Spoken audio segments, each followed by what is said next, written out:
Hello, everyone, and welcome back. Our topic here is domain and range of rational functions. To find the domain and range of rational functions, we will look at asymptotes, and sometimes we will look at the inverse of rational functions. Before we do that, we remind ourselves what rational functions are. Rational functions are functions of the form f of x equal to p of x over q of x, where both p of x and q of x are functions themselves, or sometimes p of x may just be a constant. A rational function may have some things that we call asymptotes. Now, an asymptote is a line that the graph of a function approaches but never reaches. We're going to talk some more about this later. The asymptotes may be horizontal, sometimes they're vertical, and sometimes they're slant or some other function of x. A function may have a horizontal and vertical asymptote at the same time, or it may have just one. Now let's start by looking at this simple example of f of x equal to 1 over x. Now look at the graph and see that as x gets larger, then the function values get closer and closer to the x-axis here. Similarly, as x goes further negative, the values of f of x get close to the x-axis. This line becomes what we call a horizontal asymptote because the numbers get close to it, the function values get close to it, but they never actually reach it. In the same sense, the y-axis also becomes a vertical asymptote because the function values try to reach it, but they never do. And so in writing down our domain here, we notice that if we put this denominator equal to 0, so if we say, all right, let's solve the denominator, x equals 0, and this is how we find the vertical asymptotes, and those are the restrictions that are put on the domain. So if we try to find that, then we solve the denominator and we realize that if x is 0, we have a problem. So the domain is going to be all x in the set of real numbers, but we cannot use 0. If we put 0 in there, we have a problem. And so this is the domain of our function. Now, what about the range of our function? Similarly, because the function approaches this y-axis, but it never actually reaches it, then we notice that if we make y 0, then we're going to have a problem. And so our domain is going to be all y in R in the set of real numbers except for y equals 0. So we can't use that one. And this becomes the simple domain and range of this function f of x equal to 1 over x. Let's try another one, which is close to that function f of x equal 1 over x. This time we're looking at 1 over x minus 3. Notice here that we have an asymptote. We have a vertical asymptote here. So the function is going to try to reach 3, but it will not actually reach 3. And here it will try to reach the x-axis, but it will not actually reach the x-axis. So we have a horizontal asymptote and we have a vertical asymptote. Let's try to write down the domain of this function. Now for the domain of this function, notice we're going to solve the denominator. So we have x minus 3 equals 0, and that tells us that x is equal to positive 3. Now, if x is positive 3, we cannot have a value. We're going to have 1 over 3 minus 3, which is 1 over 0, and this will not be able to compute. So the function is going to blow up right there. It's going to be discontinuous. We will not have an answer. So when x is equal to 3, we notice that we have a problem with our function. That is the asymptote right here. And so our domain is going to be all x in the set of real numbers, but we cannot use 3. Once 3 goes in there, we have a problem. So we exclude this 3 from the denominator. For the range, it is not so obvious what the range is, but if we find the inverse of this function, we can see it easily. So let us say, for example, then I'm finding the inverse of y is equal to 1 over x minus 3. We do our usual switch and we say x is equal to 1 over y minus 3. Then we solve this for y. So we have xy minus 3x equal 1. And solving that, we have xy equal 1 plus 3x. and therefore y is equal to 1 plus 3x over x. Because of this denominator here, we notice if this denominator becomes 0, we have a problem, because here we won't be able to find a value either. And so our range for this function is going to be all y in R, but we cannot use the value y equals 0. And so we can find our domain and range for this function by looking at the asymptotes, and in this case, the inverse. Now let's look at this one.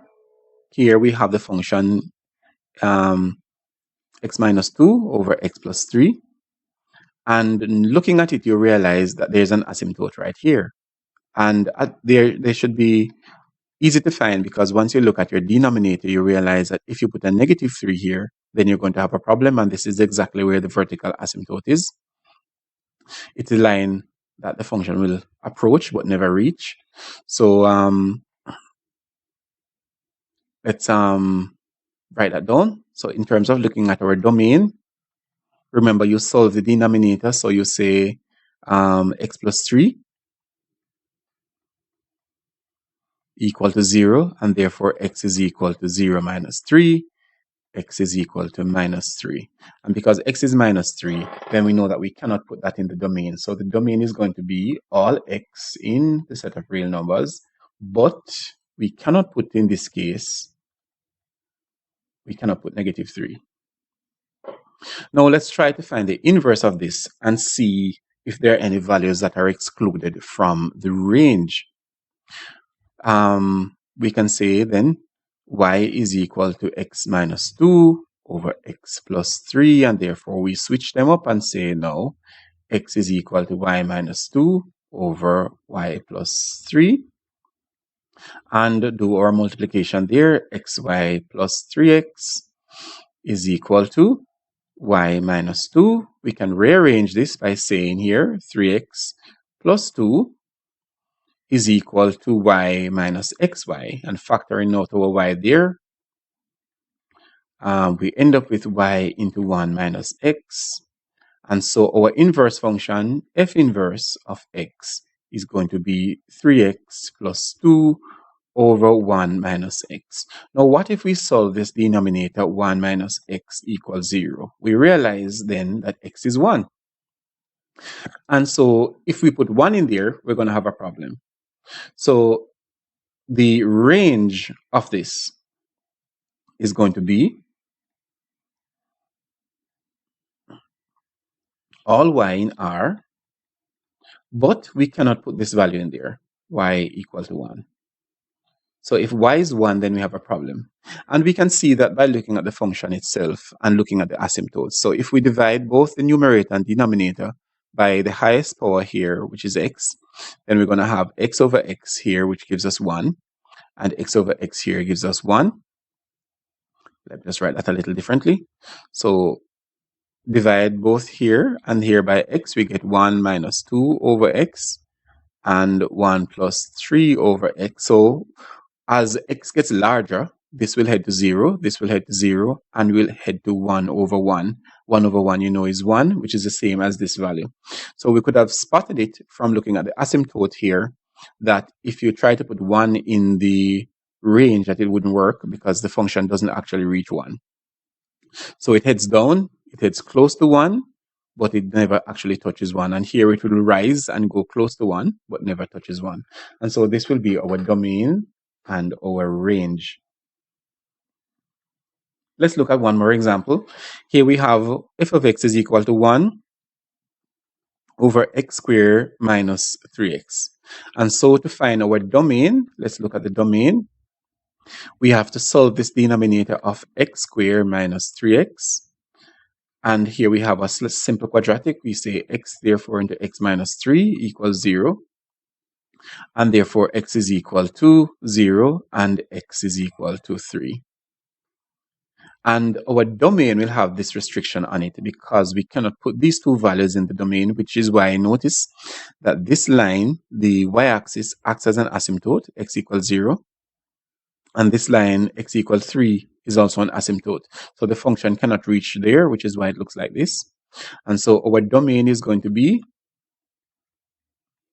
all x in the set of real numbers except for x equals 0 and x equals 3. These two cannot be a part of it, a part of our domain.